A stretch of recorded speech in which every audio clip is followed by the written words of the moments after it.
Saudara, saya sangat diberkati sekali dengan bacaan-bacaan Alkitab yang eh, kita baca ya, Bapak Ibu Saudara kita baca, mungkin Bapak Ibu Saudara juga hal yang sama. Eh, Alkitab yang kita baca, yang baru, yang menjawab hidup kita, yang menguatkan hidup kita, bahkan yang menyembuhkan kita. Ya, pagi hari ini eh, saya mau membagikan judulnya adalah jadikan kebiasaan ya, yang baik yang dari Tuhan gitu ya. Jadi tentu kita ketika membaca Alkitab itu yang baik yang dari Tuhan itu banyak. Nah, seringkali kita itu mengabaikan begitu saja ketika sesudah membaca ya. Contohnya adalah misalkan menguatkan hati gitu ya. Paginya dapat ayat menguatkan hati gitu. Tetapi siangnya itu sepanjang siang itu tidak menjadi sebuah proses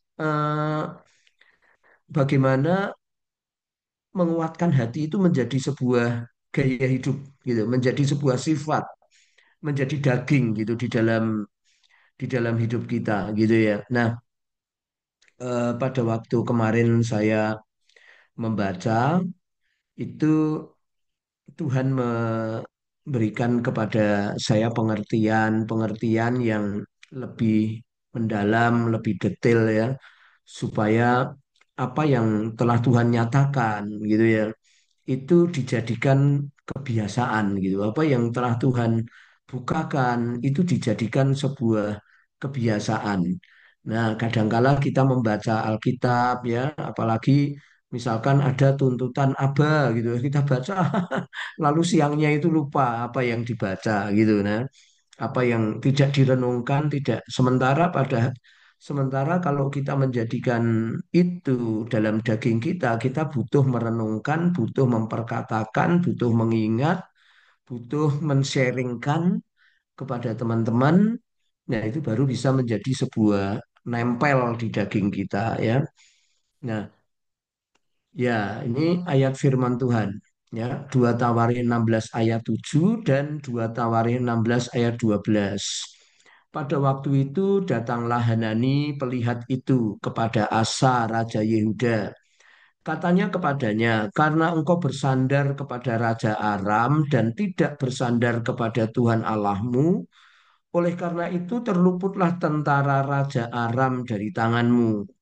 Yang kedua adalah 2 Tawarin 16 ayat 12. Pada tahun ke-39 pemerintahannya Asa menderita sakit pada kakinya yang kemudian menjadi semakin parah. Namun dalam kesakitannya itu ia tidak mencari pertolongan Tuhan, tetapi pertolongan tabib-tabib. Nah, ini Bapak Ibu Saudara, kalau kita baca kisahnya Asa ini luar biasa sekali ya. Dia menyingkirkan berhala-berhala, dia mencari Tuhan, dia tanya Tuhan, dia sangat melekat kepada Tuhan.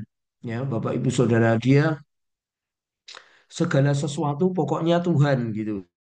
Ya, segala sesuatu pokoknya itu harus keputusan Tuhan gitu, harus firman Tuhan. Ya, hidupnya dia betul-betul berpaut kepada Tuhan. Hidupnya dia betul-betul tidak ada selang putus ya, tidak ada. Jadi antara asa dan Tuhan ini saudara-saudaraku sangat luar biasa.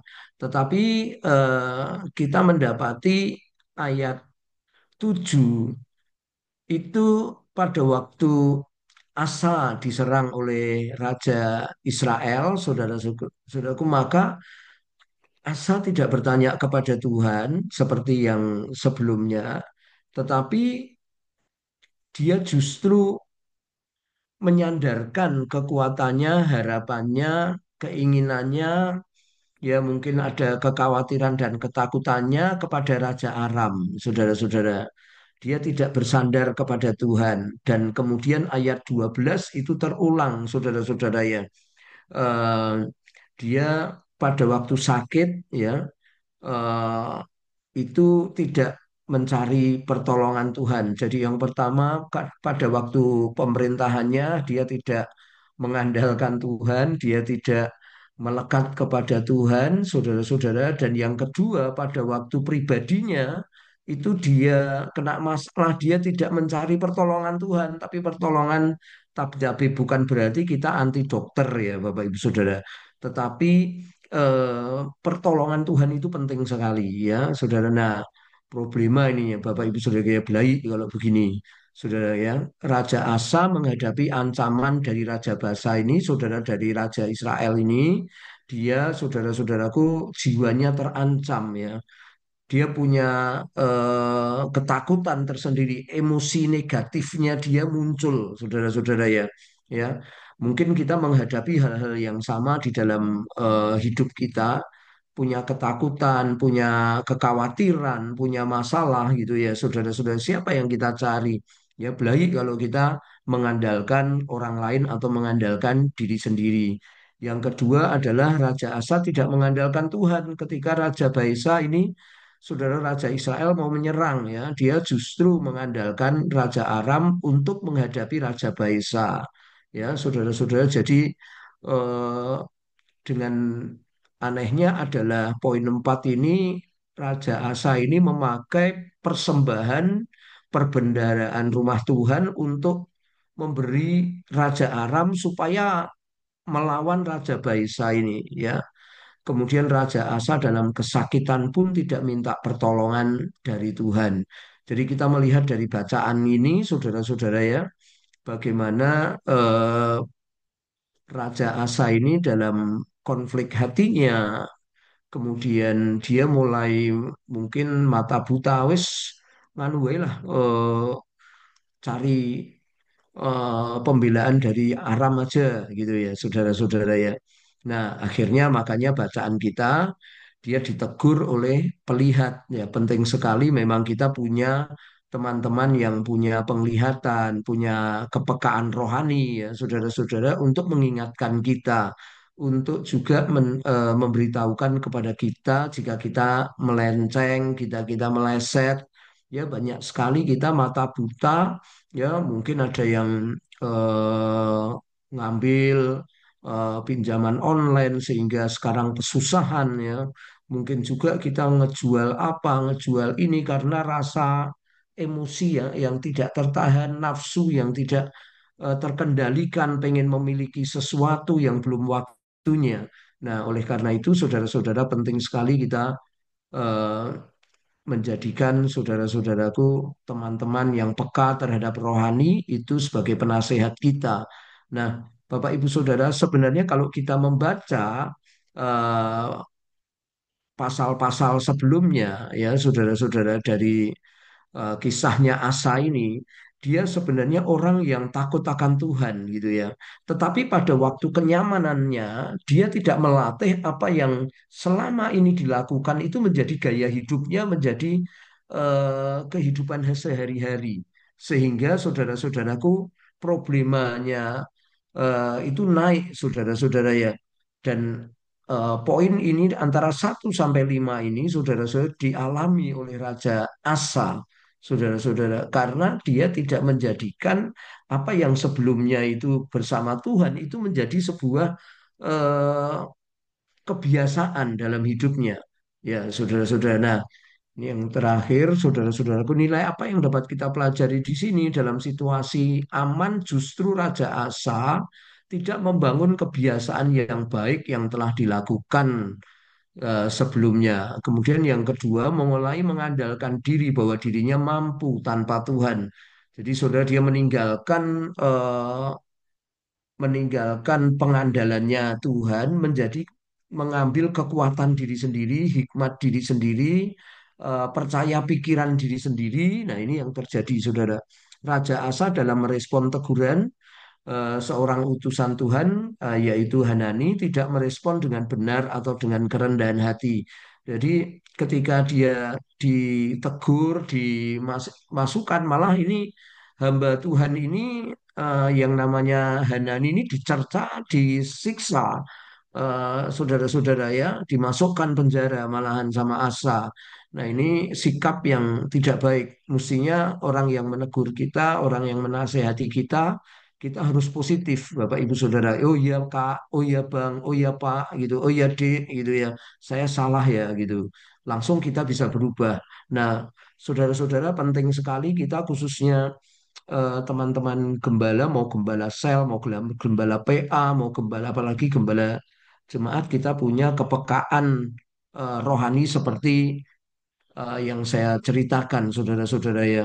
Tidak perlu teguran nada tinggi, tapi dibukakan ayat firman Tuhan saja kita mestinya sudah peka dan sudah berubah gitu. Tetapi kalau enggak, waduh, ini repot ya, saudara, kualitasnya seperti apa gitu. Misalkan kita ditegur dalam hal berpakaian, ditegur dalam hal ketekunan kita melayani, ditegur dalam hal mungkin doa gitu ya, saudara, kita mesti punya kepekaan ya. Raja Asa menggunakan logika dalam menyelesaikan permasalahan, tidak mengandalkan Tuhan. Mestinya dia menggunakan ketaatan, Bapak Ibu Saudara, bukan logikanya. Ya, seperti Adam dan Hawa itu kegagalannya adalah dia mengetahui pikiran ya saudara baik dan jahat.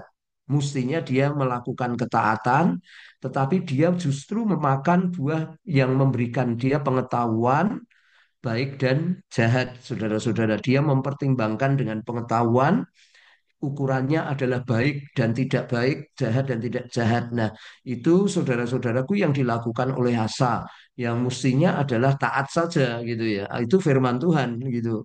Ini kepemerintahan Tuhan, kedaulatan Tuhan, kerajaan Tuhan. Ya, hukumnya ditaati saja, tetapi justru dia melakukan seperti Adam dan Hawa, saudara, dia makan itu buah pengetahuan. Dia lakukan sikap teguran Hanani ini, merespon teguran Hanani dengan ukuran pengetahuannya, logikanya.